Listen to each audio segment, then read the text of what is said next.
Hello everyone, আজকে রেসিপিটা আপনাদের সঙ্গে শেয়ার করছি। আজ বানিয়েছিলাম সয়াবিন পোলাও। সয়াবিন পোলাও এই জন্য বলছি, এটা আমি ঘি দিয়ে বানিয়েছিলাম। প্রথমে সয়াবিন একটু হালকা গরম জলে কিছুক্ষণ ডুবিয়ে রেখেছিলাম।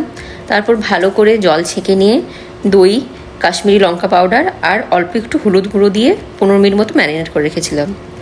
তারপর বাসমতি চালকে ভালো করে ধুয়ে 15 মিনিট মতো জল দিয়ে ভিজিয়ে রেখেছিলাম। কুকারের মধ্যে পুরো রান্নাটা করেছি আমি, আপনারা চাইলে কড়াইতেও করতে পারেন।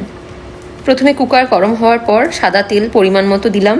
তেলটা একটু গরম হওয়ার পর তেলের মধ্যে 1 চামচ মতো ঘি দিয়ে দিলাম। তারপর ওর মধ্যে গোটা গরম মশলা, 2টো এলাচ, 1টা তেজপাতা, 3টে লবঙ্গ আর কয়েকটা গোটা গোলমরিচ আর 1 চামচ গোটা জিরে দিলাম। তারপর এর মধ্যে কুচিয়ে রাখা পেঁয়াজ, কাঁচা লঙ্কা দিয়ে দিলাম।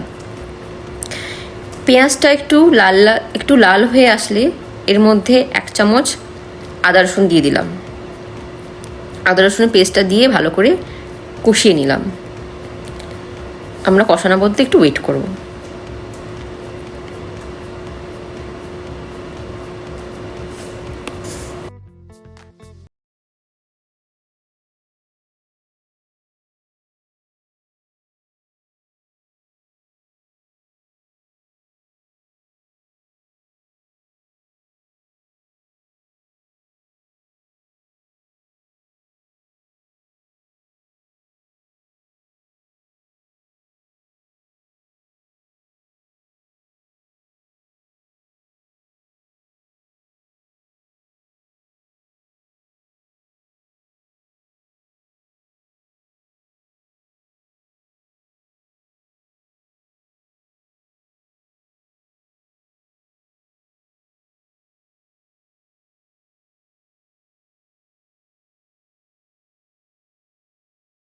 এর মধ্যে কয়েকটা গুঁড়ো মশলা দেব, লঙ্কা গুঁড়ো, হলুদ গুঁড়ো, পরিমাণ মতো নুন আর 1 চামচ গরম মশলা গুঁড়ো দিয়ে ভালো করে কষিয়ে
তো আমি ভিজিয়ে রাখা চালটা দিয়ে দিলাম। চালটা দিয়ে আমি এদিকে একটু নাড়িয়ে নিয়ে আমি জল দিয়ে দেবো। আমি 2 গ্লাস মতো জল দিয়েছি।